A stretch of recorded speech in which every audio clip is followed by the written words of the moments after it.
বিশ্বজুড়ে মূলধারার গণমাধ্যমগুলো অনেক সময় ভুল তথ্য পরিবেশন করে, আর সরকার ও বিরোধী দলীয় লোকজনরাও নিজেদের স্বার্থে ভুল তথ্য প্রচার করে বলে মন্তব্য করেছেন centre for governance studies CGS এর নির্বাহী পরিচালক জিল্লুর রহমান।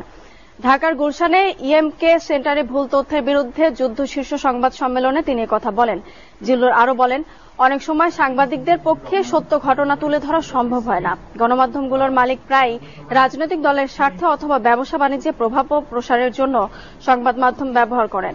অনুষ্ঠানে ঢাকায় নিযুক্ত মার্কিন দূতাবাসের মুখপাত্র স্টিফেন ইবেলি বলেন, গণমাধ্যমের স্বাধীনতা নিশ্চিত করতে হবে এবং অসৎ উদ্দেশ্যে ভুল তথ্য উপস্থাপন থেকে বিরত থাকতে হবে। তিনি আরো বলেন, গণতন্ত্র প্রতিষ্ঠায় সংবাদ মাধ্যমগুলোর ভূমিকা সবচেয়ে বেশি, কিন্তু সরকার প্রায়শই গণতন্ত্র রোধে সংবাদ মাধ্যম নিয়ন্ত্রণ করে। No movement on their cases. They have to go every month and sign their name in the court just to register that they're there. No charges, just an open case. ডিসইনফরমেশনের ক্ষেত্রে বাংলাদেশে এটা সরকার যেমন ছড়ায়, বিরোধী দল একইভাবে এই ডিসইনফরমেশন ছড়াচ্ছে। রিলিজিয়াস গ্রুপগুলো ছড়াচ্ছে, কমিউনিস্টরা বা সোকল লেফটিস্টরা তারা ছড়াচ্ছে। শুধু তাই। দর্শক, যেমনটি বলছিলাম, তাপদাহের